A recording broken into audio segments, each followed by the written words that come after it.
Next property of nucleus is nuclear spin.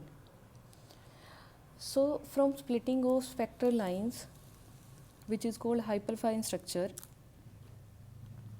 confirms that the nucleons in the nucleus are in constant motion in quantized orbits within the nucleus.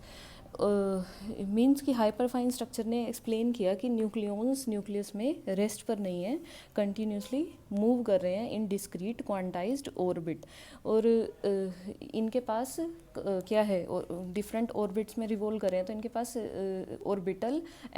Orbital angular momentum है, और orbital angular momentum के साथ इनके पास orbital magnetic moment भी associated है, because proton एक charge particle है, जब वो रिवॉल्व करते हैं तो उनके पास नेट मैग्नेटिक मोमेंट होता है.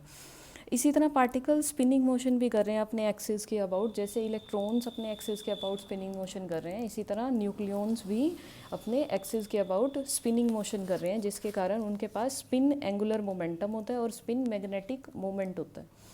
तो नेट एक पर्टिकुलर न्यूक्लियाई अगर देखें तो उसमें जितने नंबर ऑफ न्यूक्लियॉन्स प्रेजेंट होंगे कोरस्पॉन्डिंगली उतना ही नेट उसका एंगुलर मोमेंटम होगा.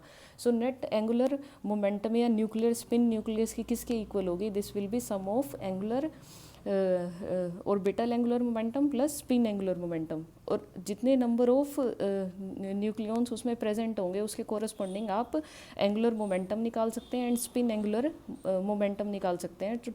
एंगुलर ऑर्बिटल एंगुलर मोमेंटम क्या होगा? इंडिविजुअल पार्टिकल्स इंडिविजुअल न्यूक्लियॉन्स के एंगुलर मोमेंटम का सम. इसी तरह स्पिन एंगुलर मोमेंटम क्या होगा? इंडिविजुअल न्यूक्लियॉन्स के स्पिन एंगुलर मोमेंटम का सम, और जब आप इन नेट का सम करेंगे तो हमें क्या मिल जाएगी? न्यूक्लियर स्पिन मिल जाएगी. सो टोटल एंगुलर मोमेंटम किससे रिप्रेजेंट करते हैं? कैपिटल आई से, और इसे यूजुअली न्यूक्लियर स्पिन या इंट्रिंसिक स्पिन भी बोलते हैं, और इसका मैग्नीट्यूड किसके इक्वल होता है? Its magnitude is equals to I plus 1 under root h cut, जहाँ एच कट क्या है? एच ओवर में 2 पाई. और अगर इसे पर्टिकुलर डायरेक्शन में निकाला जाए जेड डायरेक्शन में, तो इसकी maximum value I H cut के इक्वल आती है, जहाँ आई की वैल्यू क्या हो सकती है? आई की value is from -i to +i with the difference of 1.